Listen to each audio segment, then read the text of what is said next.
আগামী 6 নভেম্বর অভিভাবক সদস্য পদে মোহাম্মদ নজরুল ইসলাম সওদাগরকে নির্বাচিত করার জোর দাবি সচেতন মহলের। বিস্তারিত নুসরাত জাহান ঐশীর প্রতিবেদনে। আপনারা দেখছেন আইআর টিভি নিউজ বাংলা। খবর, বিনোদন, বিজ্ঞাপন, দোকান ব্যবসা প্রতিষ্ঠানের বিজ্ঞাপন, আপনার আশপাশে ঘটে যাওয়া কাঙ্ক্ষিত অথবা অনাকাঙ্ক্ষিত ঘটনা তুলে ধরতে চাইলে আজই যোগাযোগ করুন আইআর টিভি নিউজ বাংলায়।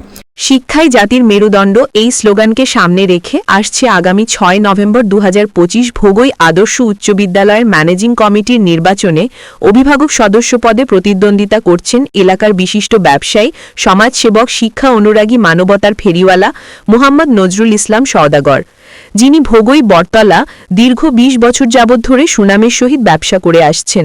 উল্লেখ্য, তিনি ভোগই সওদাগর পাড়া জনকল্যাণ পাঠাগারের সভাপতি, সত্যের পক্ষে সংগঠনের ক্যাশিয়ার এবং বিদ্যালয়টির প্রথম ব্যাচের প্রাক্তন ছাত্র। দীর্ঘদিন ধরে তিনি শিক্ষা উন্নয়ন, সমাজ কল্যাণ কাজে ভূমিকা রেখে আসছেন। মহামারী করোনাকালের সময়ও তিনি বন্যা কবলিত বানবাসী মানুষের পাশে মানব সেবায় বিভিন্ন কার্যক্রমে সক্রিয়ভাবে অংশগ্রহণে ভূমিকা পালন করেন এই সমাজসেবক। মোহাম্মদ নজরুল ইসলাম সওদাগর বলেন, শিক্ষাই সমাজ পরিবর্তনের মূল চালিকা শক্তি। যোগ্য ও সৎ নেতৃত্বের মাধ্যমেই একটি শিক্ষা প্রতিষ্ঠান তার লক্ষ্য ও গৌরবে পৌঁছাতে পারে। স্থানীয় এলাকাবাসী ও সচেতন মহল মনে করেন, যদি তিনি নির্বাচিত হন তবে বিদ্যালয়ের শিক্ষার মান উন্নয়ন, শৃঙ্খলা, শিক্ষক শিক্ষার্থী সম্পর্ক ও অবকাঠামো উন্নয়নে বড় ভূমিকা ও নতুন অধ্যায় সূচিত হবে।